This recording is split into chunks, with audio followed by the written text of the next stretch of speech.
Well, I think this is exciting. There are Jesus followers everywhere that are discovering that God's instructions are for them. So that means that more and more people are learning that they too should participate in God's appointed times.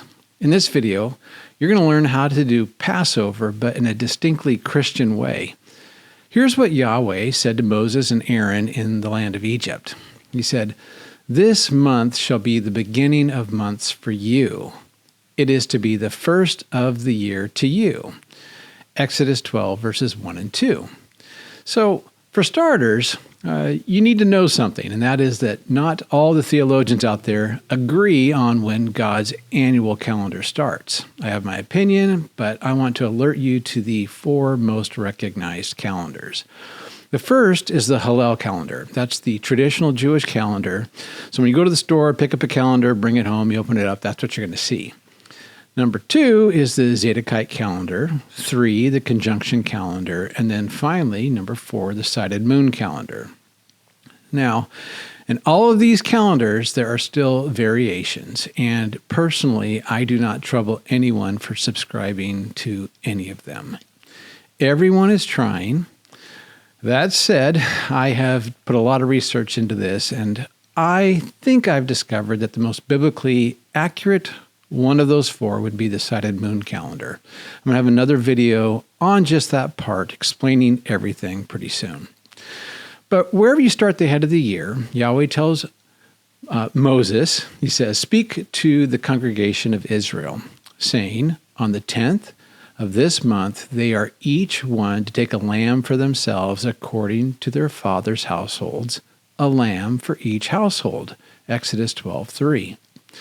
Now, you are a Christian, and you have rightly discovered that Jesus, Yeshua, is our Passover lamb. So when you do Passover, there is no need for this part. Jesus is our permanent sacrifice. But I'm going to say sort of.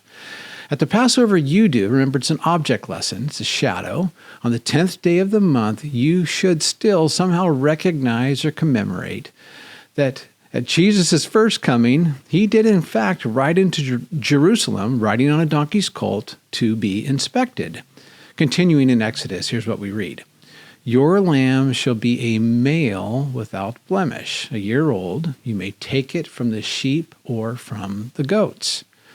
And that's exactly what happens in John 12.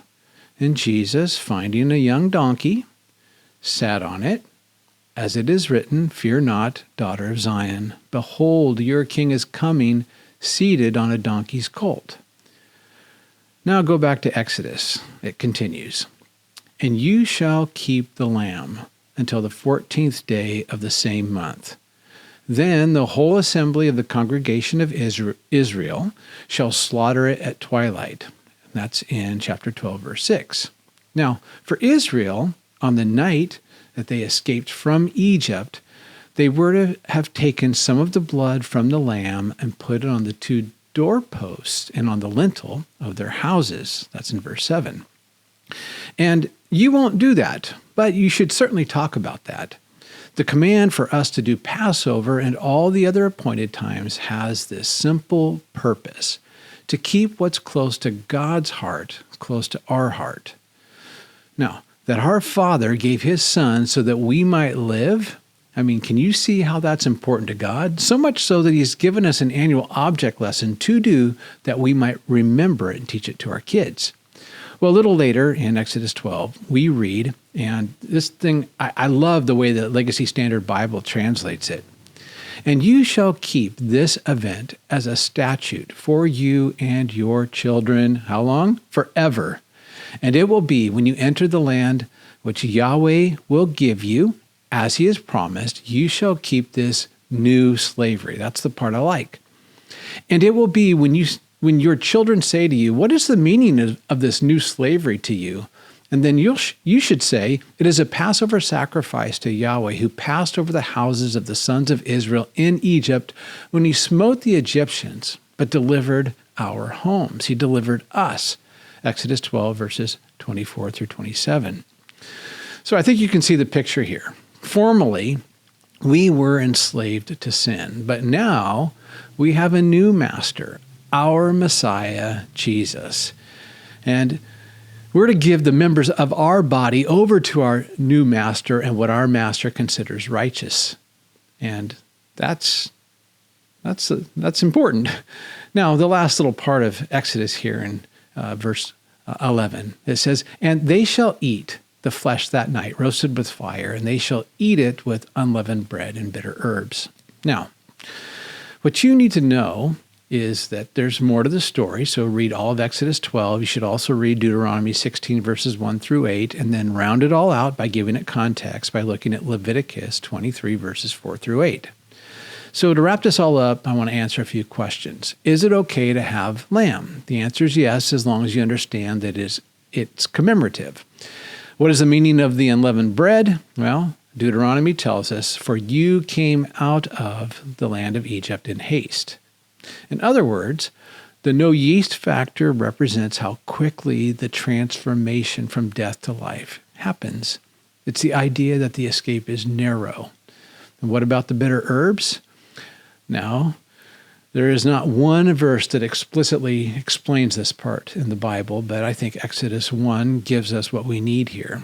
It says, "So the Egyptians brutally compelled the sons of Israel to slave labor, and they made their lives bitter."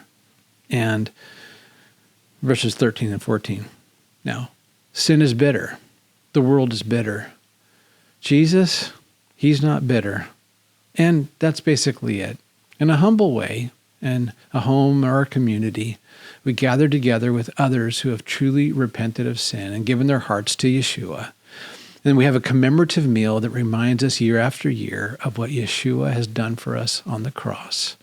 Now, I want you to notice something. There is no Seder plate here, no shank bone, no egg, no fruit mixture that represents the mortar, no salt water that represents tears. Those things aren't necessarily a bad thing, but those are clearly tradition because you can't find it in the Bible itself. But in the end, here's what's important. Yeshua told his disciples to observe everything he commanded, and the Passover meal is one of those commands. At a meal, have these commemorative elements and tell the story of how God, mighty and powerful, rescued the Israelites from Egypt by the blood of a Passover lamb.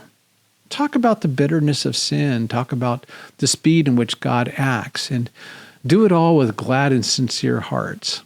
There's a little more to the story, but I will tell you about that in the next video when I talk about the appointed time of unleavened bread. I'll look forward to talking to you about that in the next video.